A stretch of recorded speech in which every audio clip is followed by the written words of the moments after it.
다들 안녕하십니까, 지피달입니다. 지금 시간 8시 출근길이고요. 월요일이라서 차가 엄청 막힙니다. 차 막힐 때 차 안에서 이렇게 영상 찍는 게 또 막히는 시간을 잘 보내는 묘미가 아닌가 싶습니다. 제가 이전에 찍은 영상에서 개원을 하려면 3가지가 중요하다고 했죠. 내가 뭘 좋아하고 뭘 잘하고 세상이 그걸 필요로 하는지에 대해서 아는 게 중요하다고 생각했고, 정말 정답을 알고 있는 것처럼 아주 자신감 있게 말씀을 드리겠는데, 사실 제 과거는 그렇지 않았다는 걸 오늘 시간에서 말씀드리려고 합니다. 그거 3가지를 아는 거는 어떻게 보면 이상적인 거기 때문에 지금 시점에서도 100% 안다고 할 수 없고, 또 이 세상이 계속 바뀝니다. 그렇기 때문에 개원을 그걸 다 알고 나서 설령 했다 치더라도 개원하고 나서도 계속 바꿔가야 되거든요. 제가 2023년 3월에 개원을 했죠. 지금이 25년 12월이니까 대략 만 3년이 조금 안 됐습니다. 그냥 3년 됐다고 치고, 3년 동안 제가 어떤 시행착오와 과정들을 거쳐서 지금 상황이 되었고, 앞으로는 또 어떤 방향을 생각하고 있는지를 좀 솔직하게 전달드리도록 하겠습니다. 저는 우선 잠실 세내역에 개원했는데요. 위치가 이런 이유는 솔직하게 말씀드리면 특별한 의미가 있진 않습니다. 저는 제가 잘하는 시술 위주로 개원을 해야겠다 생각을 했고, 뭔가 첫 번째 장사와 사업을 한다는 거에 있어서 좀 막연한 두려움이 있었어요. 그릇이 좀 작았던 거죠. 그러다 보니까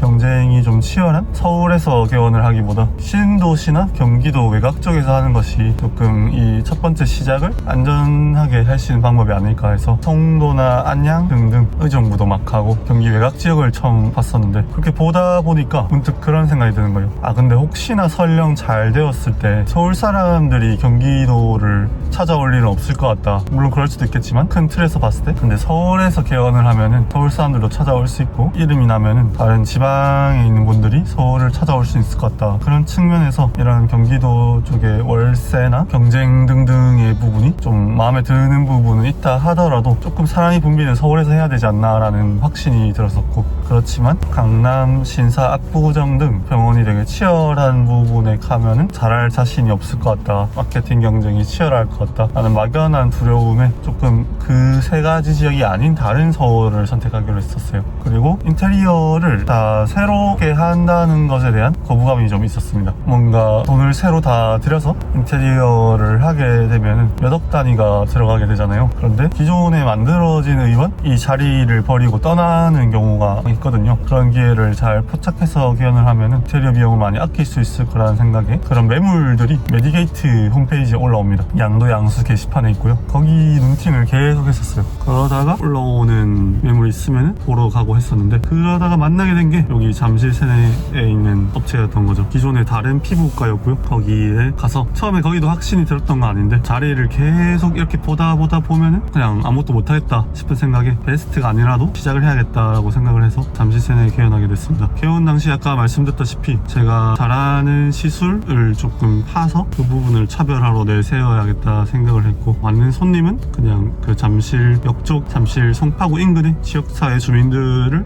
만나 뵈야겠다라고 생각을 했었고요. 이렇게 자신감이 많은 상태는 아니다 보니까 처음에 가격을 설정할 때 가격 수준이 되게 낮았어요. 누구나 개원하면 오픈 이벤트 같은 걸 하잖아요. 그런데 거의 공장형 피부과에 가깝게 가격 설정을 했던 것 같고, 그러다 보니까 첫 달, 그 다음 달 매출은 처참했습니다. 사실 보통 프랜차이즈 네트워크 같은 경우는 개원을 하면은 가격을 앞세워서 개원하기 전부터 많은 홍보를 하고, 그래서 개원 첫날 엄청 바빠요. 이벤트를 많이 하니까. 그런데 저 같은 경우는 그 시기에 맞춰서 마케팅을 하지도 않았고, 장비들도 되게 다양하지 않은 상태니까 손님들이 왔다가도 그냥 떠나가는 거죠. 진짜 지금 생각했을 때 그 정도 준비하고 이렇게 생존할 수 있었다는 것에 대해서 지금 생각해보면 정말 어이가 없긴 합니다. 그 시절에 뭘 믿고 그렇게 개원을 했는지. 그래서 개원하고 한 3달 동안은 좀 어떻게 보면은 첫 개원했으니까 사람이 희망에 차 있잖아요. 그 희망 덕에 뭔가 잘 안 되고 있는 이 상황이 있더라도 스트레스를 크게 받진 않았는데, 객관적으로 봤으면 아주 좋지 않은 상황이었어요. 손님이 하루에 1명도 안 오는 시절도 있었고, 1명 나오면 당연히 그날 매출은 빵원이겠죠.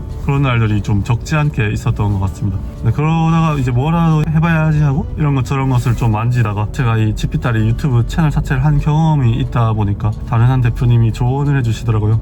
대표님이 이렇게 유튜브에 소질이 있으시고 경험이 있으신데 병원 유튜브를 해보면 어떻겠냐라고 제안을 주셨고, 또 그 대표님이 다른 유튜브 PD님을 소개해 주셨거든요. 그래서 컨택을 검색을 해서 유튜브를 시작하게 되었는데, 그 유튜브의 첫 번째 영상이 소위 말해 대박이 났습니다. 조회수가 실시간으로 계속 만 단위로 올라가고 최종적으로는 지금 뭐 한 700만 정도가 되는데, 저도 좀 어이가 없긴 했어요. 어떻게 보면은 실력도 실력 있겠지만 운칠기삼이라고 운이 많이 좋았던 것 같습니다. 그래서 유튜브 조회수가 그렇게 몇백만이 나오다 보니까 사실 그 영상을 보고 저에 대한 어떤 신뢰를 못 얻을 분도 있겠지만 마음에 들거나 얻을 분도 100명 중에 한 명은 있을 거잖아요. 근데 뭐 700만이 나왔는데 100명 중에 한 명이 그런 마음을 들었으면 뭐 7만 명이 호감을 가지시는 거고, 그 중에서 실제로 뭐 또 100분의 1이 병원을 가야 했다 마음을 먹으면 700명이 병원 예약을 잡는 거니까, 그 당시에 유튜브 촬영을 시작하고 나서 얼마 안 돼가지고 예약이 미친듯이 폭발을 하는 거예요. 그런 현상을 태어나서 처음 겪어봤습니다. 손님들도 이전의 손님들과 달라요. 유튜브를 보고 저에 대해서 잘 알고 오셨기 때문에 되게 신뢰도도 높고 또 추천해주는 것을 적극적으로 잘 해볼 의향이 있는 분들이 오게 되면서, 아, 이 유튜브라는 것 자체가 되게 병원 홍보 수단에서 정말 괜찮은 포지션이구나 라는 걸 시작하고 나서 배웠던 것 같습니다. 근데 그럼에도 불구하고 어쨌든 작게 시작한 병원이기 때문에 장비 라인업이 다양한 것도 아니고, 제가 처음에 특화 시술로 내세웠던 것들이 아직까지 자리 잡은 상태도 아니고, 처음에 낮게 설정했던 가격 수준은 계속 똑같기 때문에 다행히 손님 수가 늘어서 병원은 바빠졌지만 또 어떻게 보면 유의미하게 자리 잡는다는 그런 상황은 아니었습니다. 유튜브를 시작하고 다행히 그를 통한 초진 환자 확보는 계속 꾸준히 생기긴 했었거든요. 그래서 어떤 한 기반을 닦았다라는 정도로 첫 해는 마무리했던 것 같아요. 23년도는 그 정도였고, 이제 24년도가 되면서 병원만의 차별점이 있어야 된다고 생각했고, 그게 저라는 원장의 캐릭터도 물론 차별화 포인트가 되긴 하지만, 그렇게 되면은 손님들이 저만 보고 찾아오게 되잖아요. 사실 그 당시에는 그걸 원하지 않았거든요. 진료에 얼매이기만 하는 삶에 빠지는 것에 대한 거부감이 있었던 것 같고, 그러다 보니까 부원장님을 모셔서 병원을 어느 정도 확장을 해야 된다라는 계획은 계속 있었던 것 같습니다. 그리고 특화 시술을 계속 갈고 닦아야지 했는데, 처음에 제가 특화 시술로 만들었던 게 팔자주름 시술과 모공 흉터 시술, 그리고 코 실 리프팅이었거든요. 근데 어느 정도 약간 반응이 왔던 게 모공 흉터 시술이었었어요. 그러다 보니까 모공 흉터 시술을 조금 더 가다듬고, 이름도 살결 테라피라고 붙이게 되고, 시술에 대한 재료나 장비에 대해서 조금 더 연구를 하니까 손님들이 좋아해주고 더 나은 본질이 되고, 그러다 보니까 입소문이 조금 더 나고 선순환 구조가 흘러갔습니다. 그래서 유튜브 영상도 모공 흉터 위주로 많이 찍으니까 더 많은 신한분들이 몰리게 되었고, 그래서 2024년 초부터 모흉터를 좀 딥하게 파야겠다라는 생각을 했었던 것 같아요. 그래서 덕분에 모흉터 쪽에서 반응이 좀 오면서 병원의 매출이 어느 정도 올라가고 약간의 여유 자금이 생기면서 다른 장비들을 추가하고 원장님들을 모실 수 있는 여건이 되었습니다. 그래서 24년 여름쯤에 제가 좀 좋은 인연으로 알게 되었던 고등학교 후배 원장님을 모시게 되었어요. 그리고 장비 라인업도 좀 제법 추가가 되다 보니까 원장님이 다른 시술을 할 수 있는 환경도 좀 어느 정도 갖춰지게 되어서 드디어 1인 원장이 아닌 원장님 모신 체제로 24년 여름부터 진료를 보게 되었는데요. 그 원장님은 병원 일을 자기 일처럼 잘해주시는 분이었어요. 그리고 마케팅도 본인이 해서 또 원장님을 보고 병원에 오시는 경우도 있다 보니까 병원의 매출이 더 증가하긴 했습니다. 그런데 한 가지 딜레마가, 부원장님의 퍼스널 브랜딩으로 오니까 병원과 부원장님 보고 오는 손님이 연결고리가 아예 없는 거예요.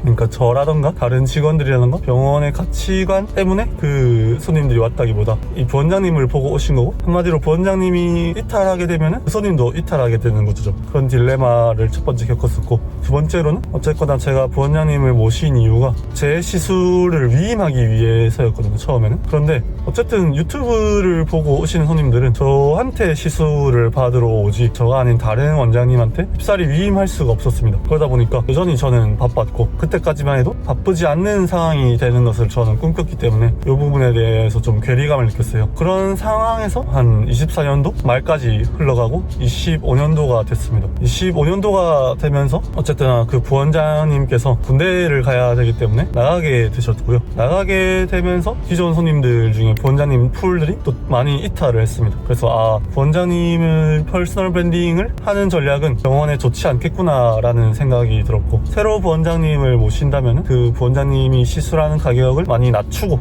저한테 시술을 받지 않게 되더라도 그 가격대를 보고 위임이 될 수 있게 하는 구조를 꿈꿨고요. 그 상태에서 또 열심히 하시는 다른 원장님을 스레드를 통해서 모시게 되었는데요. 그 시도 또한 결론적으로 잘 된 건 아닙니다. 일단은 원장님께서 이 병원 구조에서 일하는 동기부여를 크게 받지는 못하셨었고요. 손님들 또한 그 원장님 탓하는 건 아니고 동기부여가 안 되는 원장님에서 느껴지는 에너지라는 게 대표 원장이랑 어쩔 수 없이 다를 수밖에 없거든요. 저나 병원에 대한 이미지를 보고 오셨던 분들이 그런 응대를 받게 되면 당연히 실망할 수밖에 없기 때문에 그것 또한 잘 안 됐고, 그 원장님 또한 미용병원 신의 상황이 좀 변하게 되면서 또 다른 병원으로 이직을 하게 되셨죠. 이렇게 두 번의 원장님을 겪고 보니까 원장님을 모셔서 진료를 한다는 게 병원의 성격에서 봤었을 때 내 욕심이구나, 내 욕심이고 우리 병원을 찾는 손님들이 그것을 절대로 원하는 것이 아니구나 라는 생각이 들게 되었고, 또 흉터 치료 또한 저의 이름으로 알려져 있거든요.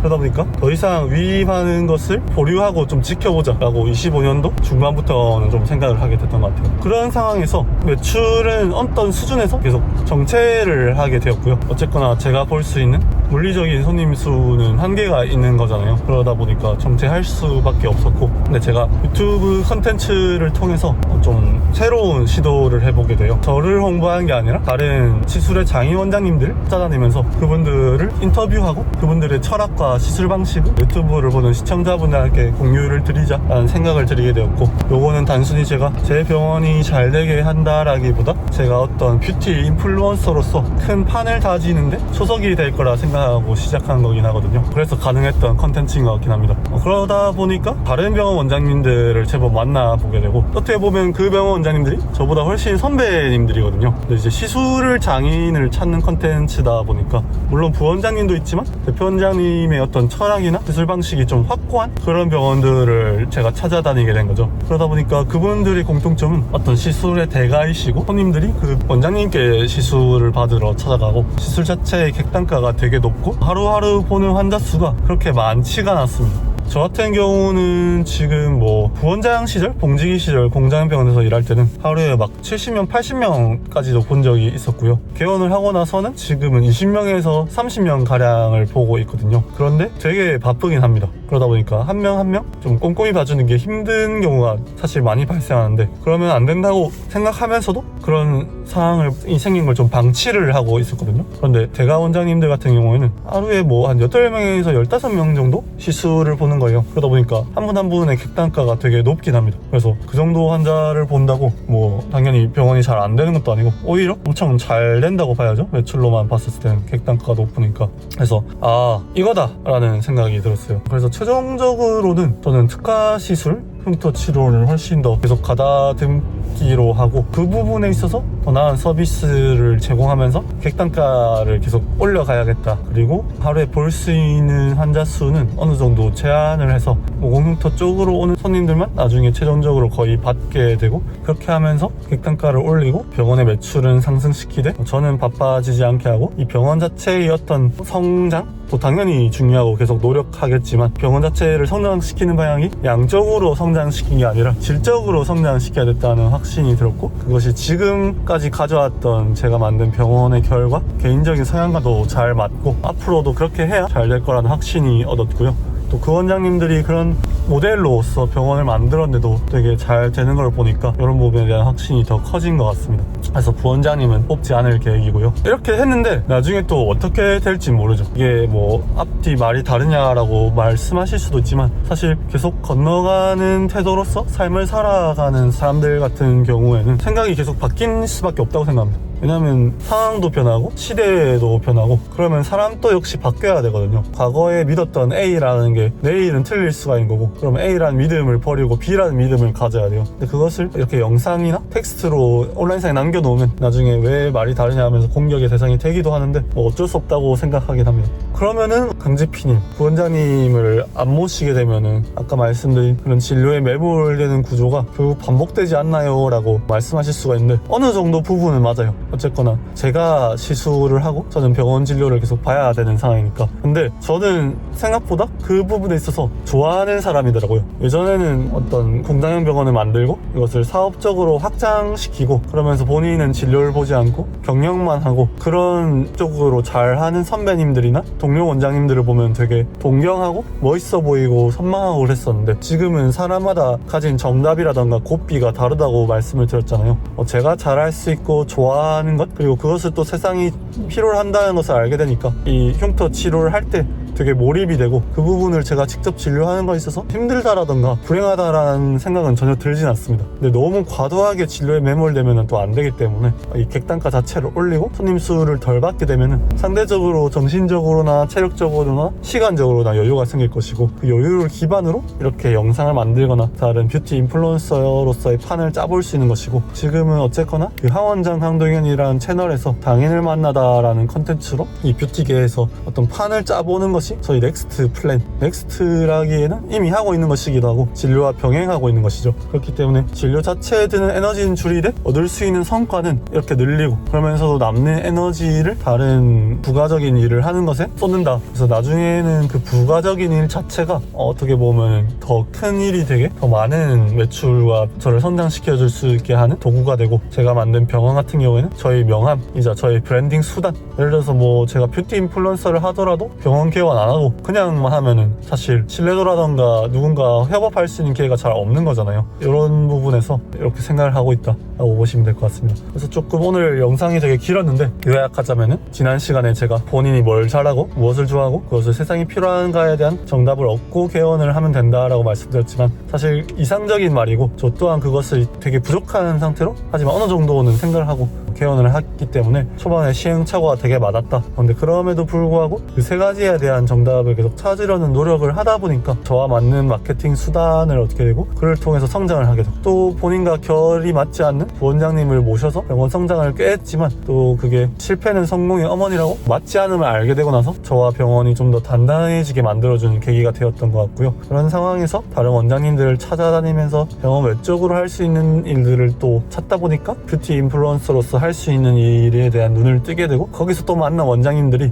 제가 어떤 병원 모델을 갈고 닦아야지에 대한 힌트를 크게 주게 되었다. 그래서 이 3년 동안의 과정이 힘든 일도 되게 많았겠죠. 그리고 뭔가 하고자 했었을 때 잘 안 되는 일도 있었는데, 당연히 앞으로 갈 날이 더 많이 남았겠지만, 돌이켜보면은 그 과거에서 힘들었다던가 어떤 실패했던 경험들이 앞으로 하여금 어떤 방향으로 더 단단해지게 하는데 되게 큰 양분이 되었던 것 같거든요. 그래서 건너가는 자의 태도를 계속 취하고 일을 하다 보면은 어떻게 본인만의 정답과 꽃비를 계속 찾아가는 게 아닌가라고 생각이 됩니다. 지금도 당연히 되게 부족한 상태지만, 또 나중에 몇 년 지나서 이 영상을 보면 또 비웃을 수도 있겠죠. 그렇지만 그런 태도 자체는 계속 꾸준할 것 같아요. 그래서 설령 지난 시간 영상을 보고 개원하기에 되게 부족한 것 같다라는 생각이 들었다거나, 아니면 뭐 강지피님은 그런 부분에 준비를 하고 했었구나 라는 생각했다면 그거는 오해다. 누구나 부족한 상태에서 시작을 한다라고 말씀드리고 싶고요. 그럼에도 불구하고 이런 태도를 취하면은 계속 정답을 찾아가고, 기본적인 구조에서는 본인이 먹고 사는데 일용할 양식과 자본 정도는 충분히 갖출 수 있을 거라고 생각하고, 거기서 더 나아간다면 이런 돈 자체라기보다 본인의 의미 부여가 더 중요해지는 순간이 오거든요. 당연히 물론 돈도 중요하지만, 그런 상황에서는 일하는 것 자체에 좀 더 몰입이 되고 더 즐겁고 선순환 구조가 계속 굴러가는 상황이 생기는 것 같습니다. 그래서 여러분들, 오늘 영상은 여기까지 하고요. 연말 잘 보내시고